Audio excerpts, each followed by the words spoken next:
Hello friends, welcome to Suvaiyana Samayal.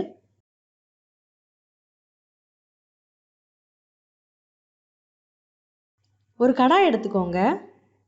கடாய் சூடானதுக்கு அப்புறமா 2 cup சிறுபயிறு சேர்த்துறலாம். இத மிதமான தீயில வச்சு நல்லா செவக்குற அளவுக்கு வறுத்து எடுத்துறலாம்.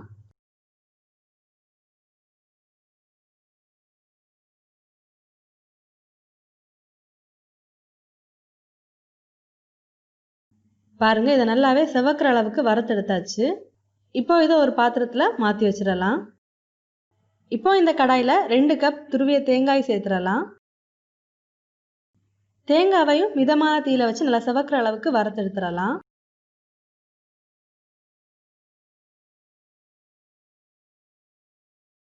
தேங்காவையும் வறுத்து எடுத்தாச்சு. இப்போ இதையும் தனியா எடுத்து வச்சிரலாம். இப்போ இதில் ஒரு 2 டேபிள் ஸ்பூன் எள் சேர்த்துக்கோங்க. சேர்த்து இதையும் நல்லா வறுத்து எடுத்துடலாம். எள்ளையும் வறுத்து எடுத்தாச்சு. இப்போ இதையும் தனியாக எடுத்து வச்சிடலாம். ஒரு மிக்ஸி ஜார் எடுத்துக்கோங்க. இதில் நம்ம செவக்க வறுத்து எடுத்திருந்த சிறுபயிரை சேர்த்துடலாம். சிறுபயிரை நல்லா சூடானதுக்கு அப்புறமாவே மிக்ஸி ஜாரில் சேர்த்துக்கோங்க. இப்போ இதை லைட்டாக கொரகொரப்பான பதத்துக்கு அரைச்சி எடுத்துடலாம். பாருங்க, இந்த அளவுக்கு அரைச்செடுத்தா போதும். இதை நல்லா நைஸாக அரைக்க வேண்டாம். ஒரு பாத்திரம் எடுத்துக்கோங்க. இதில் 2 கப் வெல்லம் சேர்த்துடலாம். கூடவே அரை கப் தண்ணி சேர்த்துடலாம். சேர்த்துட்டு இது ஒரு வாட்டி நல்லா கலந்து எடுத்துக்கோங்க. இப்போ இதை ஸ்டவ்வில் வச்சு இந்த வெல்லத்தை நல்லா கரைய விட்டு எடுத்துடலாம். பாருங்க, வெல்லம் கரைஞ்சி வந்தாச்சு. இந்த வெள்ளைப்பாகு இந்த மாதிரி கொஞ்சம் கெட்டியான பதத்தில் இருக்கிற மாதிரி பார்த்துக்கோங்க. இப்போ ஸ்டவ் ஆஃப் பண்ணிடலாம். இதை வடிகட்டி எடுத்துடலாம்.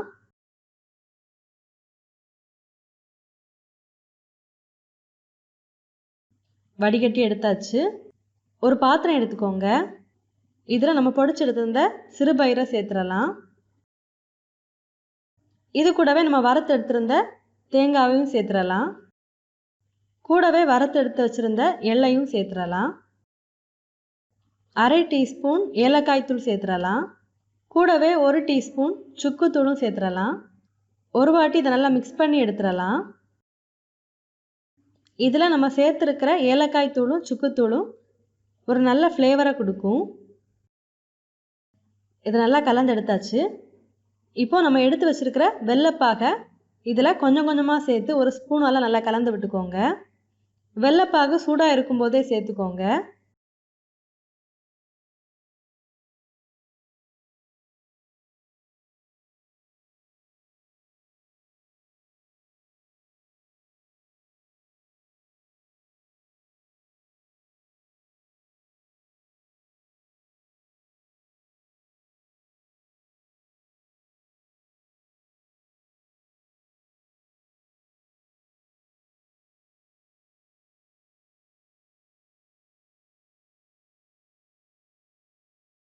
பாருங்க, வெள்ளைப்பாகை சேர்த்து நல்லாவே கலந்து எடுத்தாச்சு. இப்போ கை பொறுக்கிற சூட்டுக்கு வந்ததுக்கு அப்புறமா கைகளில் எண்ணெய் தடவி விட்டு இதை உருண்டைகளாக பிடிச்சு எடுத்துக்கோங்க. இது சூடாக இருக்கும்போதே உருண்டைகளாக பிடிச்சிக்கோங்க. அப்போதான் உருண்டை பிடிக்க வரும். சூடானதுக்கு அப்புறமா உருண்டை பிடிக்க வராது. அதனால கொஞ்சம் வேகமாகவே உருண்டைகளாக பிடிச்சு எடுத்துக்கோங்க. உருண்டைகளாக பிடிச்சி இந்த மாதிரி ஒரு பிளேட்டில் தனித்தனியாக அடுக்கி வச்சுக்கோங்க. இந்த மாதிரி எல்லா மாவையுமே சூடாக இருக்கும்போதே உருண்டைகளாக பிடிச்சு எடுத்துக்கோங்க.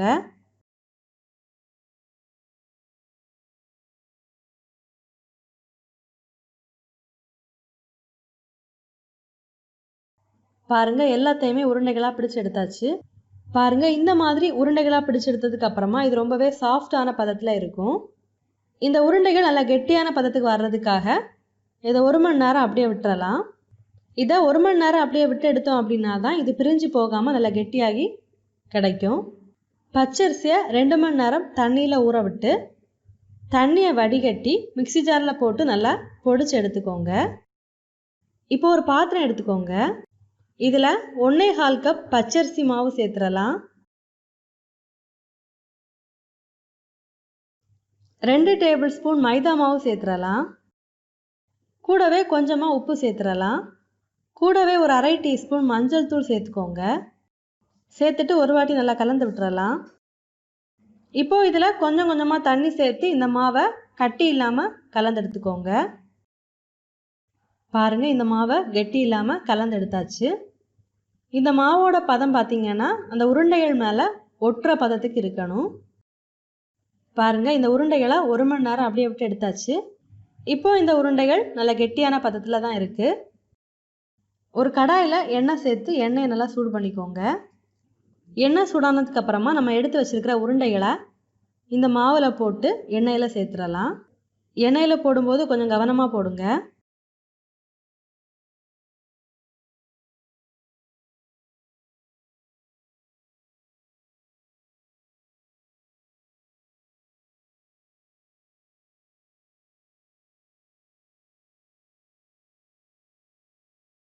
மிதமான தீயில வச்சு நல்லா ஃப்ரை பண்ணி எடுத்துக்கோங்க. ஒரு பக்கம் ஃப்ரை ஆனதுக்கு அப்புறமா இதை திருப்பி போட்டு ஃப்ரை பண்ணி எடுத்துடலாம்.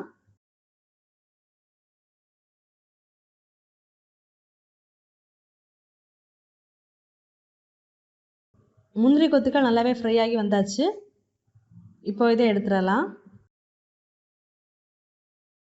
இந்த மாதிரி முந்திரி கொத்துக்களை 3ஆக சேர்த்து போட்டு கூட ஃப்ரை பண்ணி எடுக்கலாம். இந்த மாதிரி எல்லா முந்திரி கொத்துகளையுமே மாவில் போட்டு எண்ணெயில் சேர்த்து ஃப்ரை பண்ணி எடுத்துடலாம். எல்லாத்தையுமே ஃப்ரை பண்ணி எடுத்தாச்சு. பாருங்கள், இந்த சைஸுக்கு உங்களுக்கு 42 முந்திரி கொத்துகள் கிடைக்கும். ரொம்பவே சுவையான முந்திரி கொத்து ரெடி ஆயிடுச்சு. நீங்களும் இந்த மாதிரி செஞ்சு பாருங்கள். செஞ்சு பார்த்ததுக்கு அப்புறமா உங்கள் கமெண்ட்ஸை மறக்காமல் எங்களோட ஷேர் பண்ணுங்கள்.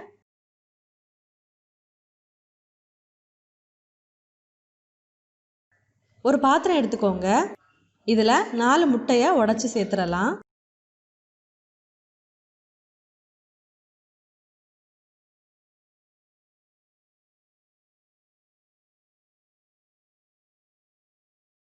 முட்டையை உடைச்சி சேர்த்தாச்சு.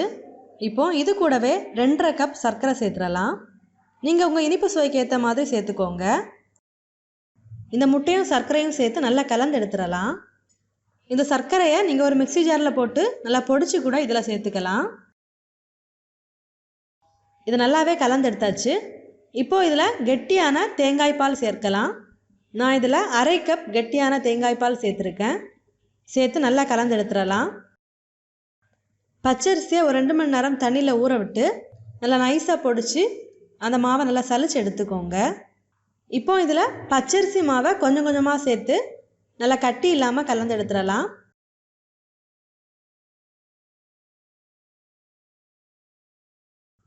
நான் இதில் 8 கப் பச்சரிசி மாவு எடுத்திருக்கேன்.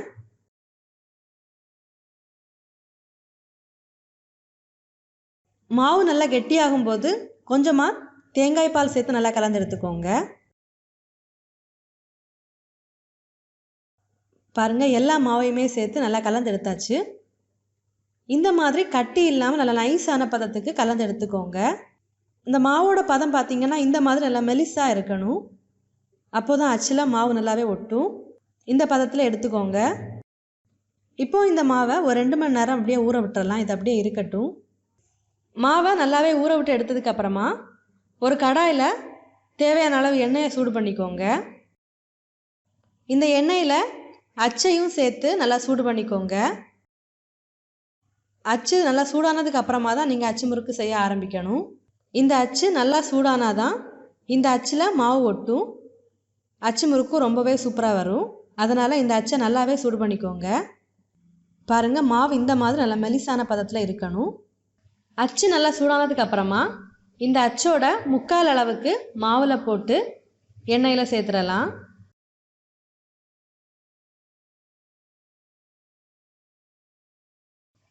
இந்த மாதிரி அச்சுலேருந்து லைட்டாக இலக ஆரம்பித்ததுக்கு அப்புறமா அச்சை இந்த மாதிரி எடுத்தோம் அப்படின்னா இது சுலபமாகவே இலகி வந்துடும்.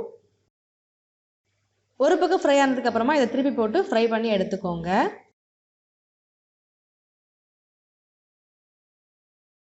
இந்த மாதிரி ஒரு வாட்டி போட்டு எடுத்ததுக்கு அப்புறமா மறுபடியும் அச்சை நல்லா சூடு பண்ணிக்கோங்க. அப்போதான் அடுத்து போடுற அச்சு முறுக்குகள் பிரியாமல் சூப்பராக வரும்.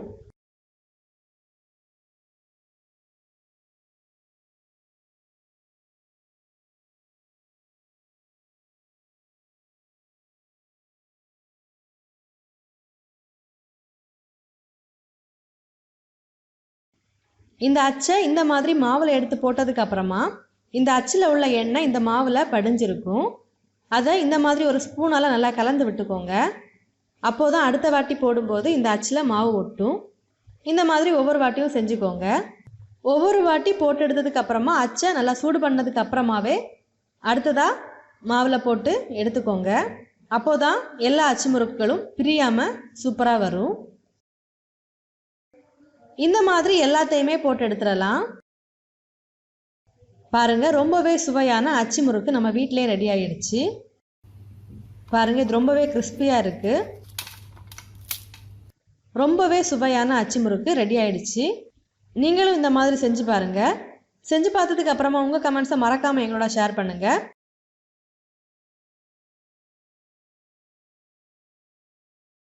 ஒரு 4 வாழைப்பழம் எடுத்திருக்கேன். இதில் பார்த்தீங்கன்னா நான் மோரிஸ் வாழைப்பழம் தான் எடுத்திருக்கேன். இப்போ இந்த வாழைப்பழங்களோட தோலெல்லாம் எடுத்ததுக்கப்புறமா இது ஒரு பாத்திரத்தில் சேர்த்துடலாம்.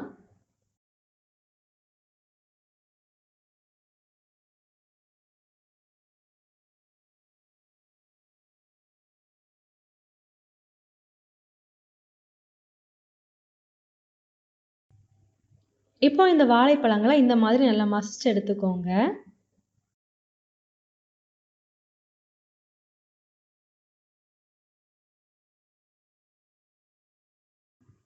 பாருங்கள், இதை நல்லாவே மசிச்சு எடுத்தாச்சு. இந்த மாதிரி நல்லா மசிச்சு எடுத்துக்கோங்க. இப்போ இதில் ஒரு முட்டையை உடைச்சி சேர்த்துக்கோங்க.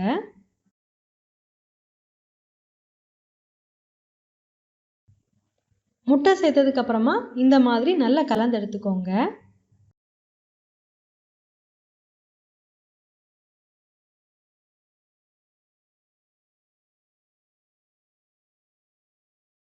இந்த மாதிரி முட்டை சேர்த்து நல்லா அடிச்சு எடுத்ததுக்கு அப்புறமா இதில் 3/4 கப் சர்க்கரை சேர்த்துக்கோங்க. நம்ம சேர்த்துருக்கிற சர்க்கரை நல்லாவே கரைஞ்சி வரணும். அந்த அளவுக்கு நல்லா அடிச்சு எடுத்துக்கோங்க.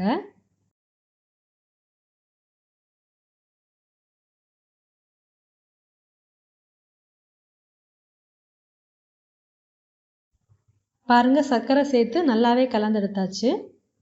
இப்போ இதில் 1/2 கப் எண்ணெய் சேர்த்துக்கோங்க.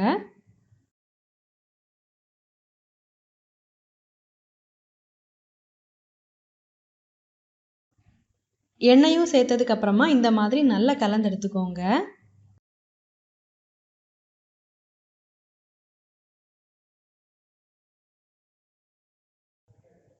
இப்போ இந்த மாதிரி ஒரு வடிகட்டியில் 1 கப் மைதா மாவு சேர்த்துக்கோங்க.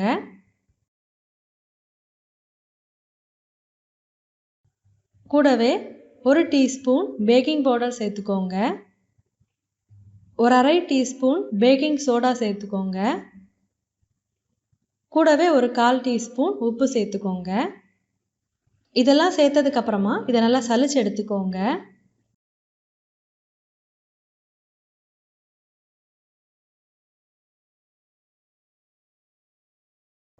இப்போ இந்த மாதிரி நல்லா கலந்து எடுத்துக்கோங்க.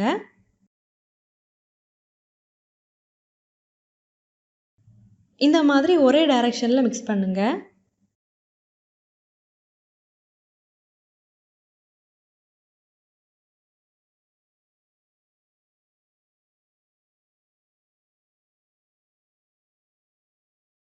பாருங்கள், இதை நல்லாவே மிக்ஸ் பண்ணி எடுத்தாச்சு. இப்போ இதில் ஒரு 1/2 டீஸ்பூன் வெனிலா எசன்ஸ் சேர்த்துக்கோங்க. சேர்த்துட்டு நல்லா கலந்து எடுத்துக்கோங்க.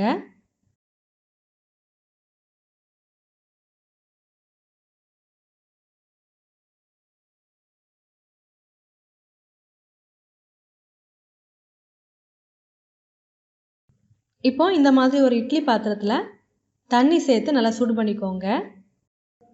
இப்போ இந்த மாதிரி ஒரு பாத்திரம் எடுத்துக்கோங்க. இப்போ இந்த பாத்திரத்தில் கொஞ்சமாக எண்ணெய் சேர்த்துக்கோங்க.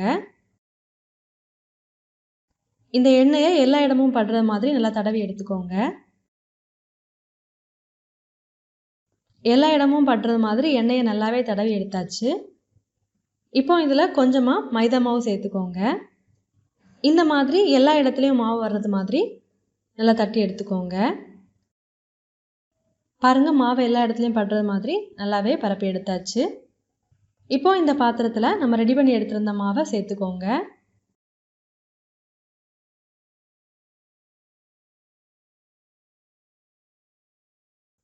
நம்ம எடுத்துருக்கிற பாத்திரத்தில் மாவு பாதி அளவு இருக்கிற மாதிரியே பார்த்துக்கோங்க. மாவை சேர்த்ததுக்கப்புறமா இந்த மாதிரி ஒரு 2 வாட்டி நல்லா தட்டி விட்டுக்கோங்க. இப்போ பாருங்கள், தண்ணி நல்லாவே சூடாகியாச்சு. இதில் ஒரு இட்லி தட்டை எடுத்து வச்சுக்கோங்க. இப்போ இதில் நம்ம ரெடி பண்ணி எடுத்திருந்த பாத்திரத்தை எடுத்து வச்சிடலாம். இப்போ இதில் ஒரு மூடி போட்டு மிதமான தீயில ஒரு 40லேருந்து 45 நிமிஷம் ஆவியில் நல்லா வேக வச்சிடலாம். இதை வேக விட்டுற டைம் பார்த்தீங்கன்னா நீங்கள் எடுக்கிற பாத்திரத்தை பொறுத்து சேஞ்ச் ஆகும். அதனால் பார்த்து பண்ணுங்கள்.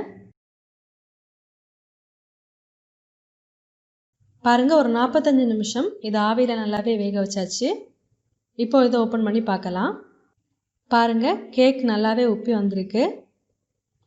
இப்போ இதில் ஒரு குச்சியால் குத்தி பார்த்தோம் அப்படின்னா ஒட்டாமல் வரணும். பாருங்கள், ஒட்டாமல் வந்திருக்கு. நம்மளோட கேக் ரெடி ஆகிடுச்சு. இப்போது ஸ்டவ்வை ஆஃப் பண்ணிடலாம். இந்த மாதிரி குச்சியால் குத்தி பார்க்கும்போது மாவு ஒட்டி இருந்தது அப்படின்னா ஒரு 10 நிமிஷம் கூட ஆவியில் நல்லா வேக வச்சு எடுத்துக்கோங்க. இப்போது இந்த கேக்கை இந்த இட்லி பாத்திரத்துலேருந்து வெளியே எடுத்து வச்சு நல்லா சூடார விட்டு எடுத்துக்கோங்க. கேக்கை நல்லாவே சூடார விட்டு எடுத்தாச்சு. பாருங்கள், இந்த சைடெல்லாம் நல்லாவே இலகி வந்திருக்கு. இப்போது இந்த மாதிரி ஒரு பிளேட் வச்சு இந்த பாத்திரத்தை திருப்பி எடுத்துக்கோங்க.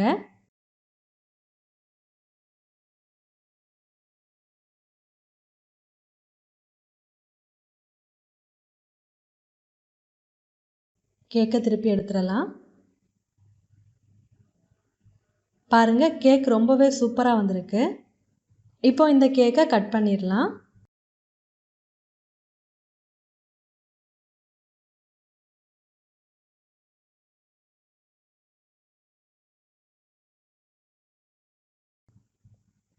பாருங்கள், கேக் ரொம்பவே சாஃப்டாக இருக்குது. ரொம்பவே சுவையாகவும் இருக்கும். ரொம்பவே சுவையான பனானா கேக் ரெடி ஆயிடுச்சு. நீங்களும் இந்த மாதிரி செஞ்சு பாருங்கள். செஞ்சு பார்த்ததுக்கப்புறமா உங்கள் கமெண்ட்ஸை மறக்காமல் எங்களோட ஷேர் பண்ணுங்கள். இந்த வீடியோ உங்களுக்கு யூஸ்ஃபுல்லாக இருந்துச்சு அப்படின்னா உங்கள் நண்பர்களோட பகிர்ந்து கொள்ளுங்கள்.